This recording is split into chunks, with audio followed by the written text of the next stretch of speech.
Planes vanish, ships disappear, radios go silent. For nearly a century, the Bermuda Triangle has hovered between myth and maritime fact, a stretch of ocean that defies reason. Its borders are simple enough to trace, a triangle drawn between Miami, Bermuda, and Puerto Rico. But within those waters, logic itself seems to fail. Pilots report instruments spinning out of control. Captains speak of horizons swallowed by haze. And somewhere between the waves and the clouds, entire crews are erased from history. What makes this place so magnetic to the human mind? It isn't just the mystery, it's the defiance. The triangle refuses to behave like the rest of the world. Scientists have tried for decades to close its file, to call it coincidence or human error. Yet the fascination only grows.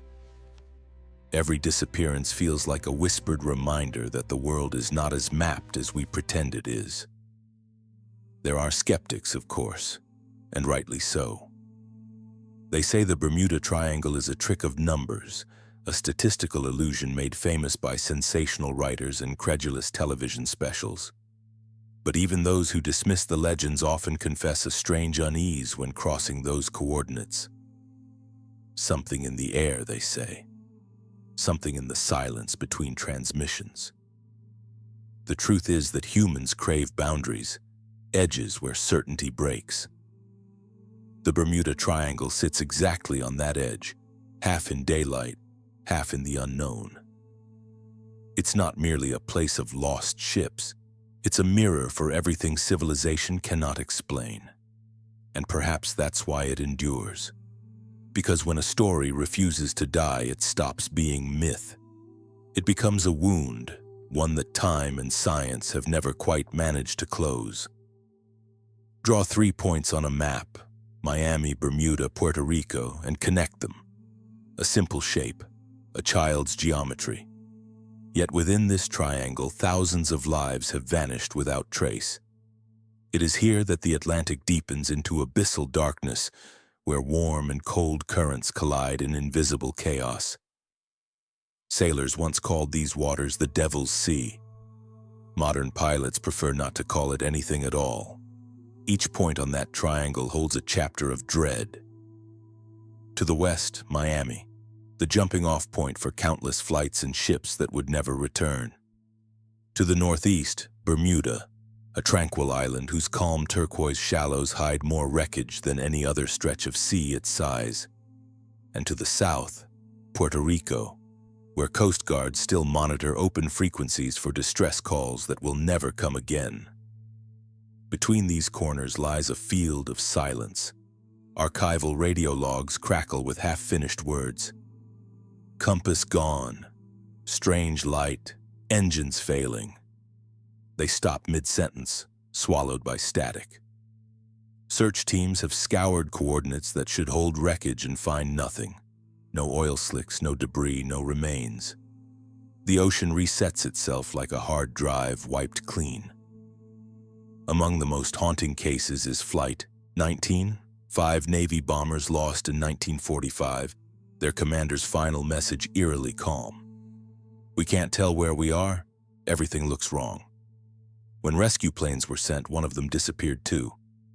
Before that, there was the USS Cyclops, a massive steel collier carrying 309 men. No SOS, no wreckage, only absence.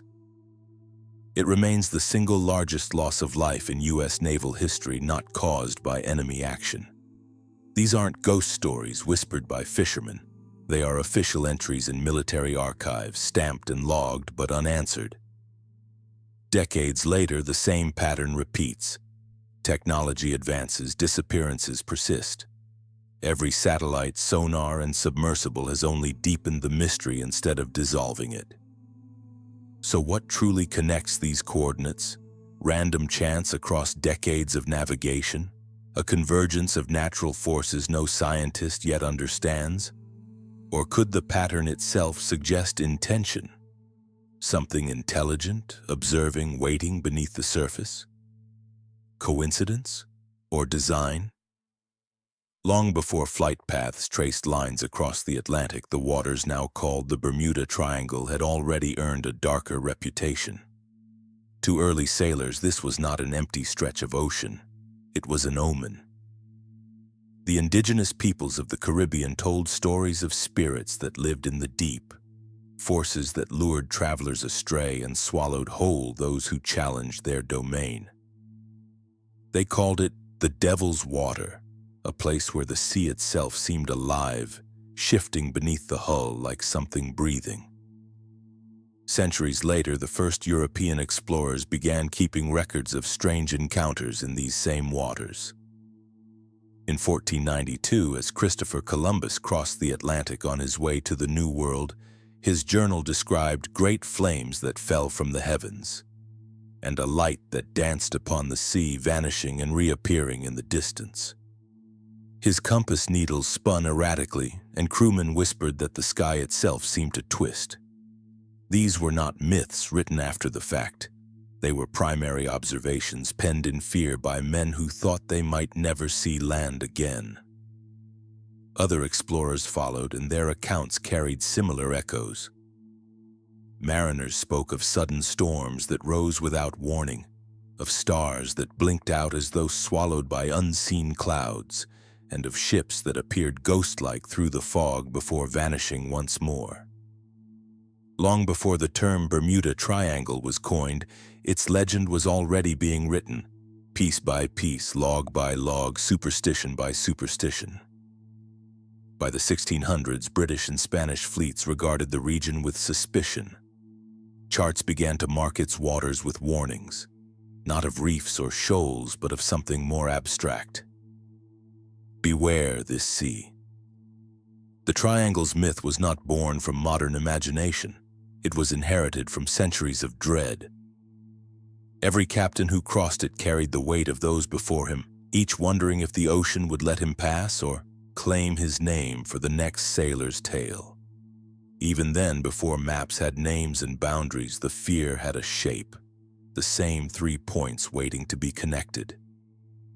For centuries, the ocean had kept its secrets quietly.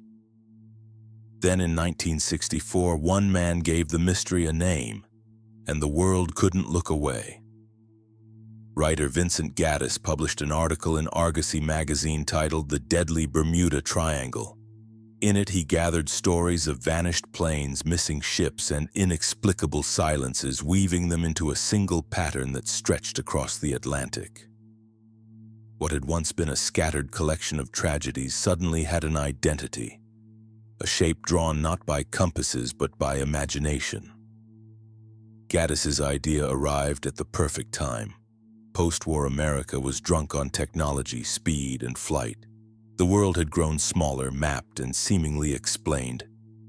But beneath that confidence, people longed for something that resisted control, a place untouched by radar and reason. The Bermuda Triangle became that symbol. It was a hole in the modern map, proof that mystery still had coordinates. Then came Charles Berlitz, whose 1974 bestseller The Bermuda Triangle turned the legend into a cultural phenomenon. Berlitz's prose was half journalism, half prophecy, claiming that the disappearances were linked to ancient forces, alien visitations, or underwater civilizations. Critics dismissed his theories as fantasy, but millions of readers felt something deeper, a pulse of truth beneath the absurd. Television specials, documentaries, and magazine spreads followed. The triangle became both tourist attraction and taboo, a story too compelling to disprove. Scientists pushed back. Oceanographers argued that storms, methane eruptions, and navigational error could explain every loss.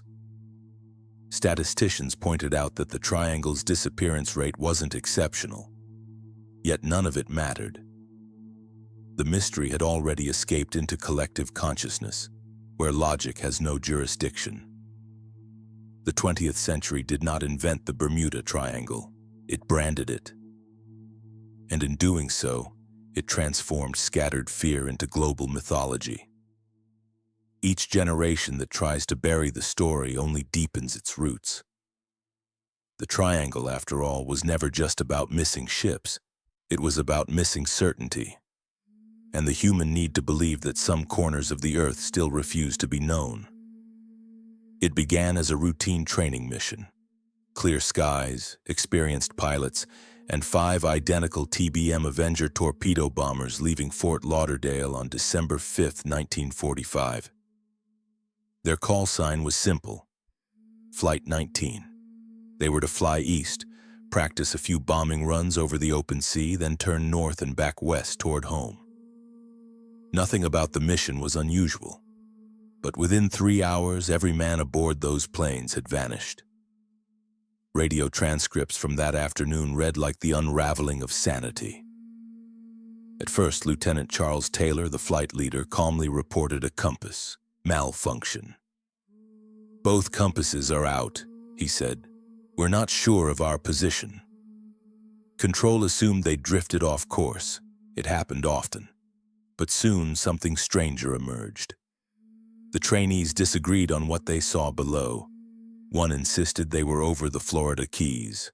Another said the Bahamas. Taylor's voice, once steady, began to fray. "Everything looks wrong. Even the ocean doesn't look as it should." For 2 hours, the radio hissed with fragments of confusion. Coordinates that didn't exist, bearings that contradicted each other. Then came silence. Rescue crews launched immediately, including a PBM Mariner seaplane with 13 men aboard. Within minutes of takeoff, that rescue plane exploded mid-air. Witnesses described a fireball vanishing into the sea. No wreckage was ever found, not of the rescuers nor of Flight 19 itself. The Navy's investigation offered no comfort. The official report changed multiple times, first blaming pilot error, then retracting it. Meteorological records showed mild weather, no storms, no magnetic interference.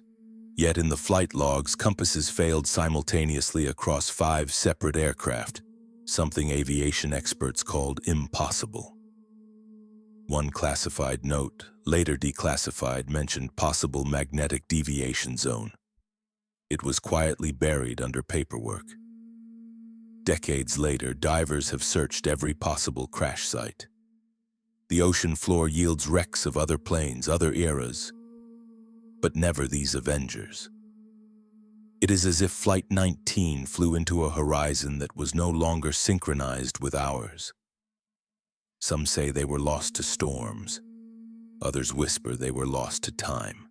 But between those theories lies a more unsettling thought, that somewhere above an indifferent sea their compasses still spin. On paper, the Bermuda Triangle should be nothing more than an illusion of numbers. Statistically, the North Atlantic sees thousands of ships and aircraft pass through each year, and only a fraction ever vanish. Maritime insurance companies classify the region as no more dangerous than any other open sea. Logically, the odds of disappearing there are no higher than anywhere else on Earth. And yet, the data doesn't quite align. When researchers begin to separate mechanical failures and recorded disasters from those that left no trace at all, the numbers warp. The triangle produces a disproportionate number of unresolved disappearances, cases without wreckage, signal, or closure. Across other oceans, a disappearance usually ends in discovery: an oil slick, a fuselage, a distress call. Here the pattern collapses. The ships and planes simply cease. Scientists insist that confirmation bias explains it, that the myth itself attracts attention, making every lost craft feel significant. But even that logic frays under scrutiny. If bias were the cause, we would find an excess of stories, not an excess of missing evidence. Instead, the triangle erases the evidence entirely, as though reality itself participates in the concealment. This contradiction defines the enigma. The numbers say it's ordinary, yet its history screams otherwise. We can't decide whether to trust the records or our instincts. Both point in opposite directions. Perhaps that's the triangle's most insidious power. It doesn't just distort instruments, it distorts observation itself. What if this region bends not space or time, but perception? The human capacity to measure, remember, and make sense of what it encounters. In that case, the real mystery isn't why things disappear, but whether we ever saw them clearly in the first place. For decades, scientists have tried to map logic onto the Bermuda Triangle, to pull its chaos into the calm light of reason. They begin, as scientists must, with the tangible. Geologists point to methane hydrates, pockets of gas trapped beneath the seafloor. If released in massive bursts, they could lower water density and cause ships to sink without warning. It's a neat, elegant solution, until tested. Methane releases do occur, but nowhere near the frequency or violence required to erase steel vessels mid-transit, and certainly not to pluck planes from the sky. Next came the magnetic theory. Some regions of Earth naturally disrupt compasses due to geomagnetic variance. It's true, there are places where north and magnetic north align perfectly, causing momentary confusion for navigators. Yet magnetic drift is global, shifting over decades. The triangle's anomalies, recorded for centuries, follow no such pattern. The compasses that spin in its airspace defy more than magnetism. They defy consistency itself. Meteorologists offered their explanation: microbursts, rogue waves, and violent waterspouts capable of taking down even large aircraft. Those forces are real, but they leave signatures: debris, signal pings, radar echoes, and the triangle leaves none. For every plausible answer, there's a data gap that swallows it whole. Human error, then? Perhaps. But the pilots and captains who disappeared here were often among the most experienced. Their last messages calm, procedural, lucid. Human error explains panic, not pattern. The more science investigates, the more it circles the same void. Evidence that points everywhere and nowhere at once. The Bermuda Triangle isn't just resistant to explanation. It seems to react to the act of explaining. Every attempt to pin it down dissolves into contradiction, as though the mystery itself were protecting its own existence. Maybe the triangle doesn't break the laws of physics. Maybe it exposes their limits. By the late 1950s, as Cold War paranoia deepened, the Bermuda Triangle quietly attracted a different kind of attention. Not from storytellers, but from defense analysts. Beneath the public dismissals and televised skepticism, classified circles whispered about localized electromagnetic vortices, invisible distortions in the planet's natural field. The idea sounded absurd, even to scientists, but the Navy's internal memos told a more complicated story. Declassified fragments from Project Magnet, a little-known U.S. Navy initiative, revealed that specialized aircraft were dispatched to measure unusual magnetic gradients across the Atlantic. The readings taken near the triangle showed abrupt spikes, brief but powerful enough to distort instruments and radio frequencies. One report described compasses drifting counterclockwise in coordinated deviation for 90 seconds before returning to normal. The incident was logged and filed away without public acknowledgement. Around the same time, British intelligence reportedly conducted a parallel experiment, codenamed Operation SeaWhirl, testing radar reflection anomalies over similar coordinates. Pilots noted radar ghost returns, echoes of aircraft that weren't there, and sudden pockets of radio silence lasting minutes.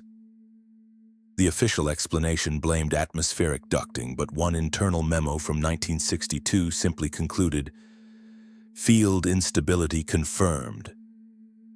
These weren't the theories of conspiracy hobbyists.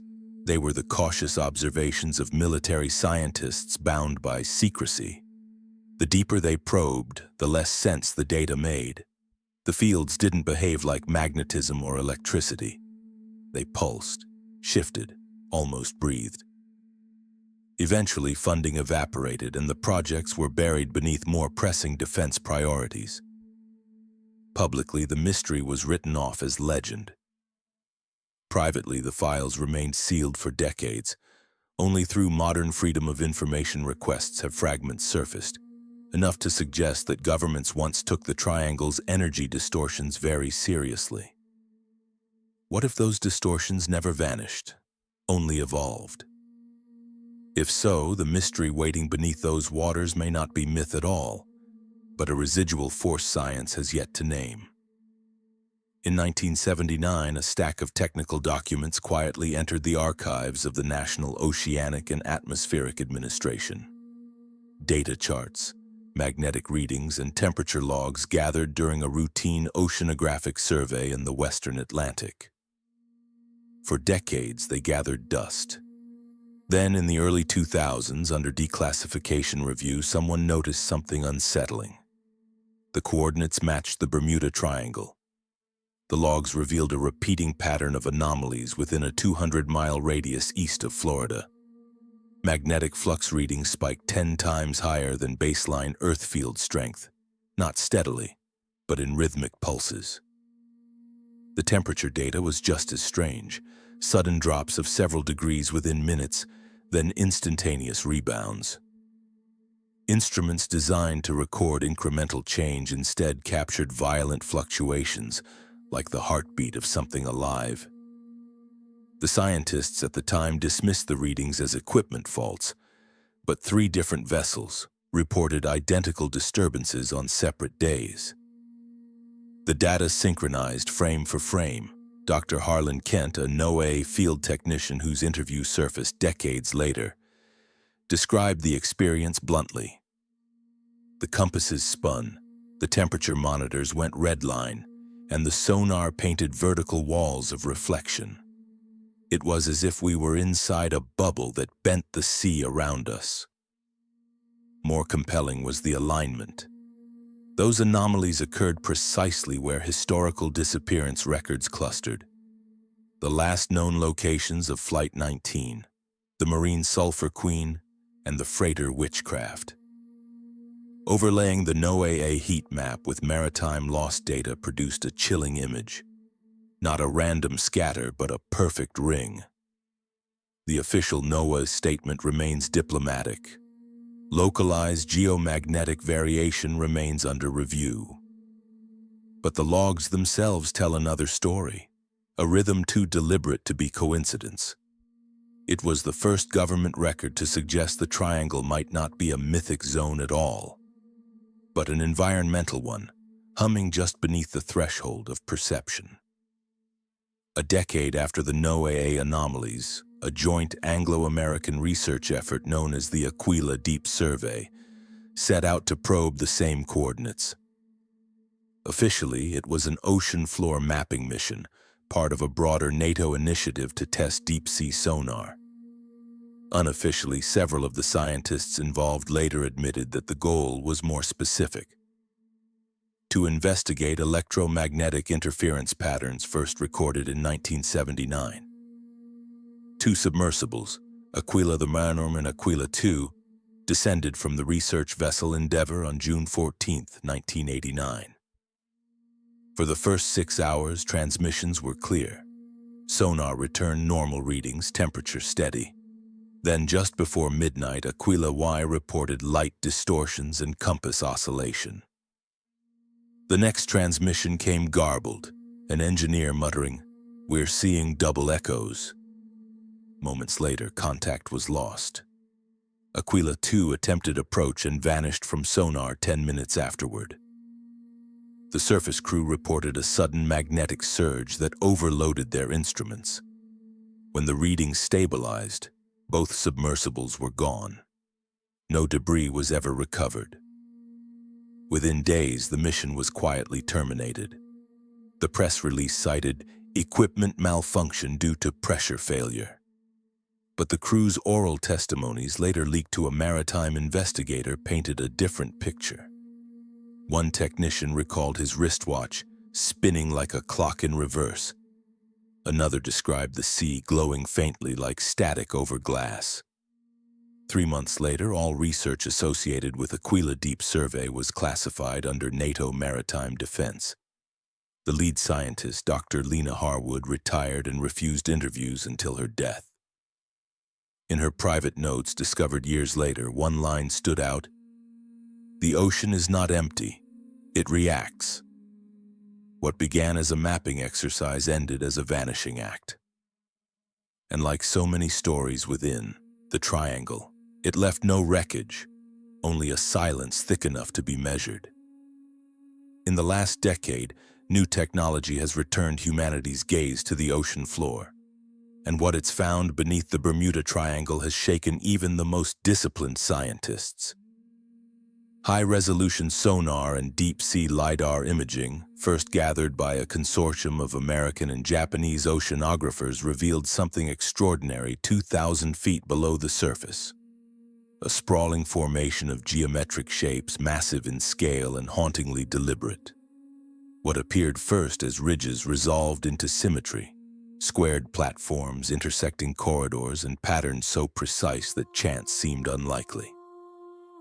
They stretched for nearly 4 miles along the seafloor, their outlines sharp as if untouched by time. The media seized the discovery instantly.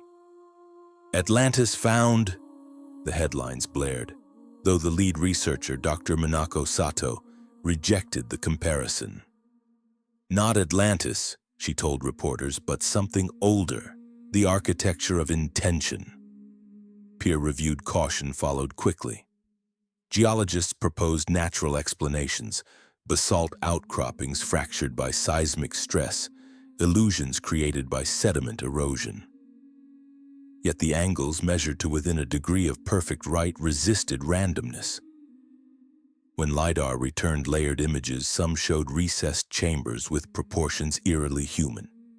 Skeptics accused software error. Others quietly admitted unease. "We're trained to trust data," said marine engineer Robert Klaus, "but sometimes the data looks back." For weeks, ROVs hovered above the ruins, scanning in slow arcs. Among the formations were 2 immense pillars collapsed into the sand, their surfaces etched with spiral markings faintly visible under filtered light.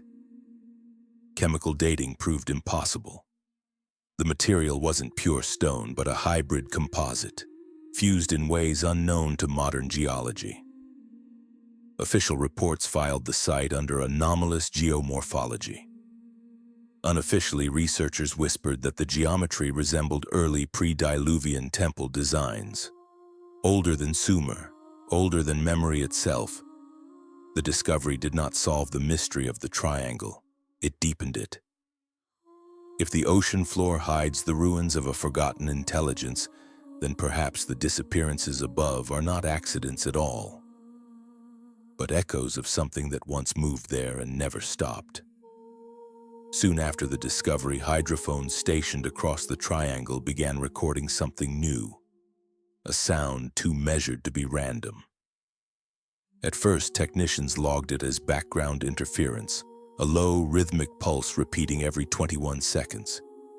But its signature was unique, not seismic, not biological. It emanated from the region directly above the geometric formations, consistent across hundreds of miles.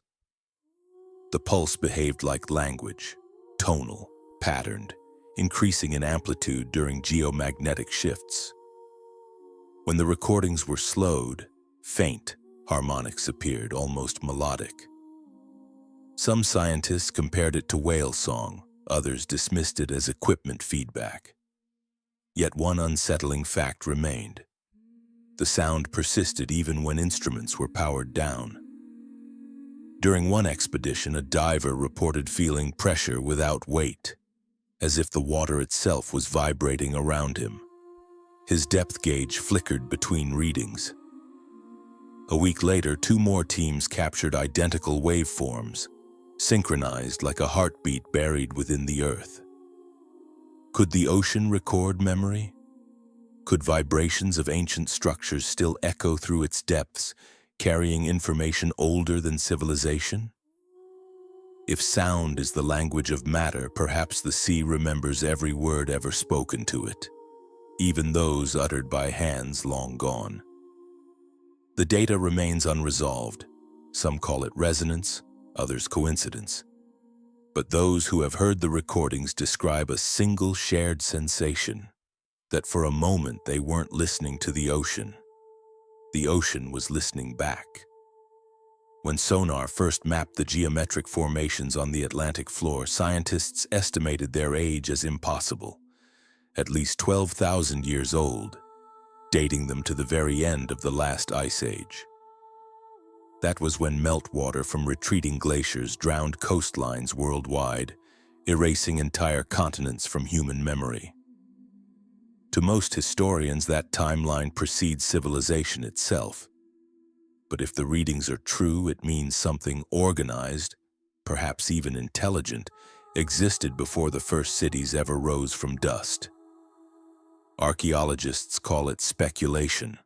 Oceanographers call it anomaly.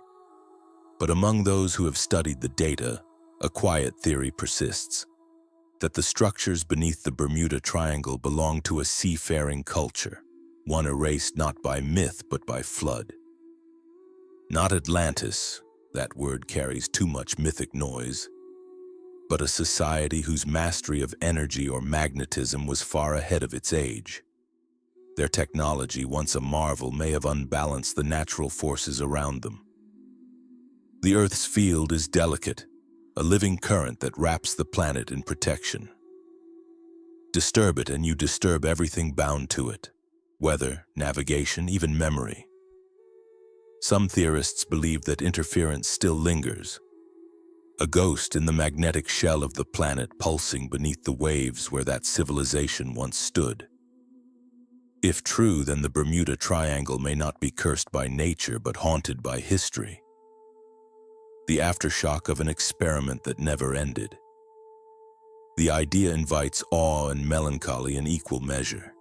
Imagine a people advanced enough to harness the planet's energy, yet powerless against the sea's slow revenge. Perhaps their last act was not war or pride, but silence, an attempt to bury what they had created deep enough that no one would awaken it again.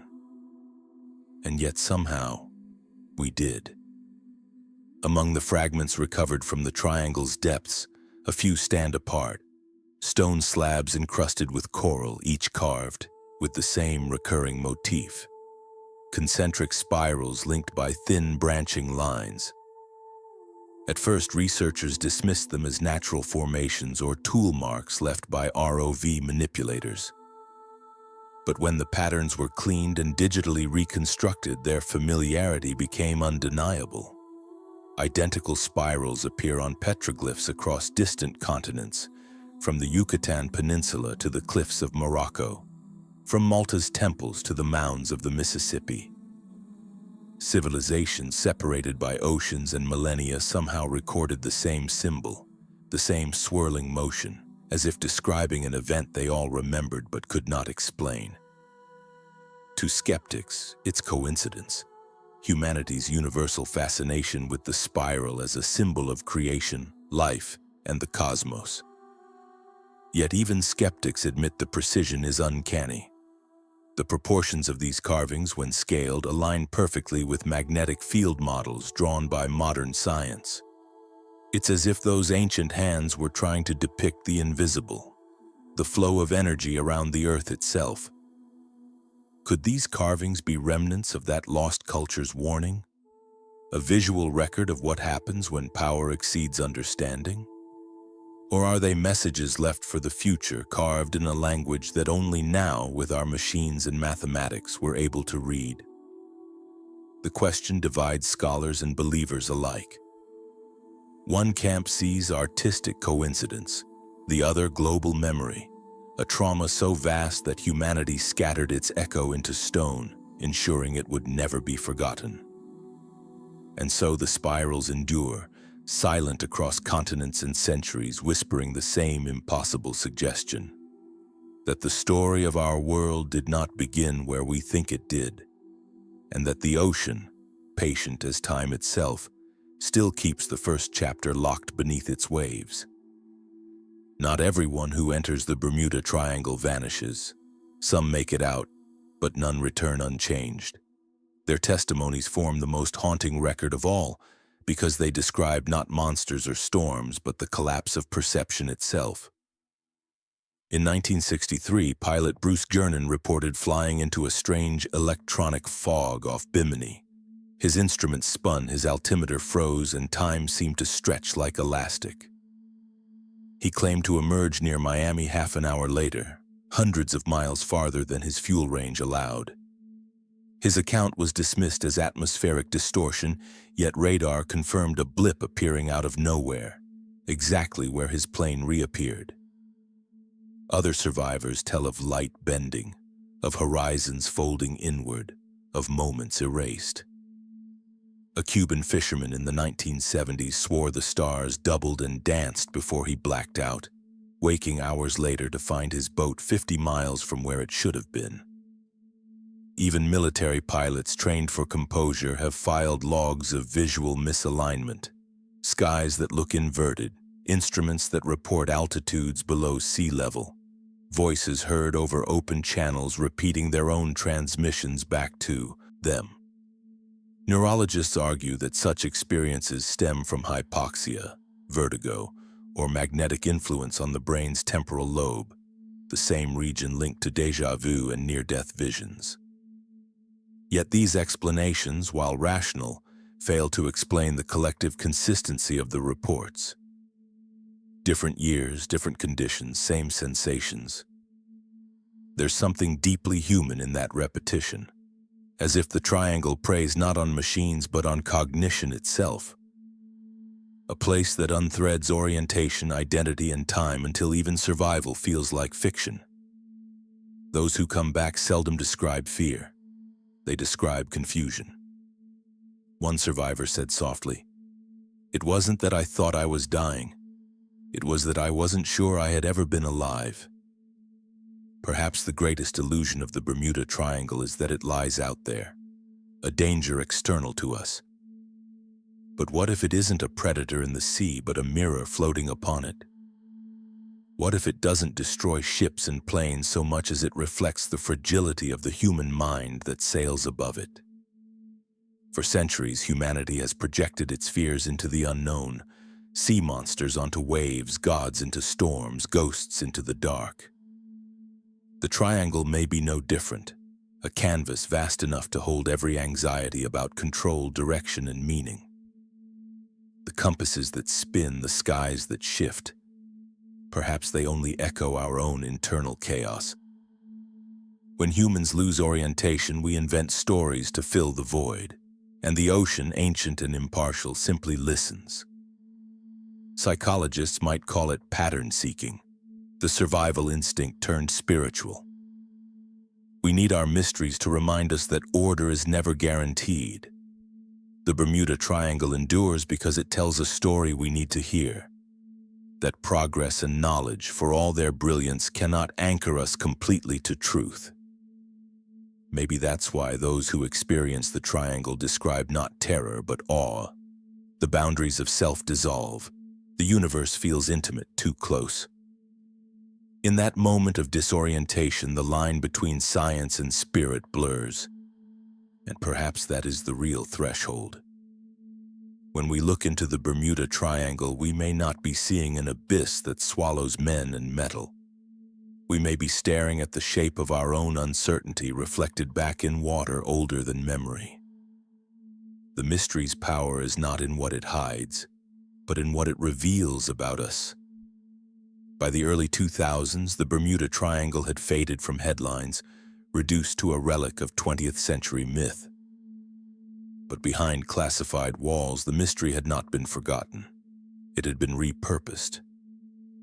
In 2003, a joint defense initiative known only by its internal codename, Project Echo-C, began under the guise of testing deep-sea magnetic resonance for long-range submarine communication. The goal was to bypass traditional radio waves by transmitting signals directly through the Earth's magnetic field. The chosen test site? The same 200-mile corridor mapped decades earlier by NOAA for its inexplicable electromagnetic anomalies. At first, the data looked promising. Submerged transmitters achieved clear resonance between Florida and Puerto Rico, pulsing low-frequency waves capable of traveling through salt water like whispers through stone. Then, during a full-power synchronization test in August 2004, everything changed. Sensors registered an abrupt phase shift, the resonance collapsing into chaotic harmonics that no algorithm could decode. Instruments aboard nearby vessels malfunctioned simultaneously. Clocks froze, gyroscopes spun, and a brief pocket of static silence swept across all channels. The official report labeled it a transient magnetic surge, but redacted appendices, later released under a Foreign Intelligence Transparency Act, hint at something more disturbing. Engineers described spatial disorientation of equipment relative to baseline coordinates, as if the transmitters themselves had moved without moving. A field technician wrote, "Visual distortion observed on the water's surface, light bending inward, forming a ring." Within days, Project Echo C was terminated. The research vessel's logs were sealed, the hardware dismantled, and the budget redirected under a new code. Unofficially, several personnel reported being ordered to sign lifetime non-disclosure agreements. One memo, almost entirely censored, contained a single unredacted line. "Uncontrolled aperture event. No further tests authorized." Aperture. The word lingered, suggesting not destruction but opening. Whatever Echo C had triggered in those depths, it was powerful enough to make governments retreat from the one thing they had sought to control: the hidden pulse of the Earth itself. Nearly a decade later, fragments of Echo C resurfaced, not through official channels but through an anonymous upload to a digital research archive. The files, encrypted under multiple layers of defense metadata, contained partial telemetry logs from the 2004 test. Among them were graphs showing violent energy spikes forming geometric patterns, triangular nodes that mirrored with eerie precision the same coordinates drawn on every Bermuda map since the 1960s. The whistleblower, identifying only as Orion, claimed the experiment had not merely detected magnetic resonance. It had amplified something dormant. The documents implied the field had answered back, producing harmonic frequencies unaccounted for in any model. "It was alive," one note read. "Not intelligent, perhaps, but responsive." Investigators tried to dismiss the leak as fabrication, but the timestamps, encryption keys, and formatting matched authentic Navy systems from that era. A forensic audit quietly confirmed the file's legitimacy, and then, just as quietly, the story disappeared.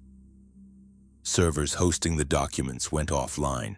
The archives were scrubbed. Still, copies circulated, enough to raise the unavoidable question: if governments knew the triangle was more than myth, why bury it? Perhaps because what Echo C uncovered wasn't a weapon or a phenomenon, but a threshold, a reminder that humanity, in its hunger to command the unseen, may have accidentally spoken to it. Someone already knew, and they chose silence. From above, the Bermuda Triangle looks deceptively ordinary, endless blue sunlight glittering on calm waves. It's the same image that opened this story, but now it carries weight. Beneath that tranquil surface lies data, wreckage, whispers, and questions too consistent to ignore. We've charted the myths, dissected the evidence, and brushed the edge of forbidden knowledge. Yet the shape of the mystery remains the same. The map has grown larger, but the unknown still sits squarely in the middle. The evidence we have is maddeningly paradoxical. Magnetic anomalies documented by NOAA, sonar scans revealing unnatural geometry, survivor accounts of temporal distortion, and declassified experiments hinting at resonance fields that defy physics, all threads pointing towards something real, yet refusing to weave a single truth. Science demands reproducibility, but the triangle answers only in echoes. Every attempt to measure it seems to bend the ruler itself. Perhaps that's the essence of it. that the Bermuda Triangle resists being known because knowledge here is part of the distortion. The same instruments that betray pilots also betray scientists. Every reading, every measurement, every explanation collapses into contradiction as if the phenomenon adjusts to our gaze. From this height, the water looks peaceful, unbroken, but the history layered beneath it feels like a second ocean, one of data, fear, and fascination, each ripple widening the gap between certainty and wonder. In the end, what do we really have? Numbers, names, and a horizon that refuses to hold still. Science can tell us what's probable, but not what's possible. And it is in that thin gap, where reason falters and mystery begins, that the Bermuda Triangle lives on, not as a location, but as a wound in understanding itself. Maybe the Bermuda Triangle isn't a place at all. Maybe it's a question, one that's followed humanity since the first sailor watched his compass falter and wondered if the world was larger than the map allowed. Every age rediscovers the triangle in its own way. For explorers, it was a warning. For scientists, a challenge. For storytellers, a mirror of our fear that the universe will never be fully explained. And in that repetition lies something profound. Each attempt to solve the mystery creates a new version of it. Knowledge doesn't close the door, it only opens more. There is a price for seeking truth. The deeper we dig, the more we confront our limits, not of technology, but of perception. The pilots who vanished into clouds, the divers who descended into sonar shadows, the researchers who traced magnetic echoes through classified files, all of them chasing the same thing. Proof that reality is stable, measurable, safe. And each returned, if at all, with the same uneasy realization. It isn't. So perhaps the Bermuda Triangle endures because we need it to. It reminds us that some mysteries are not meant to be solved, only witnessed. The compass spins, the radio hisses, the ocean swallows another name. The story repeats not because it hides an answer, but because it keeps asking the same question. How much can we know before we lose ourselves in the knowing? As the final waves close over the light, the instruments fall silent once more. Out there, somewhere between coordinates and imagination, the sea keeps its secrets. And maybe that's mercy, that some edges are better left unmapped, some doors better left unopened. Because not every truth waits to be found. Some simply wait to be remembered.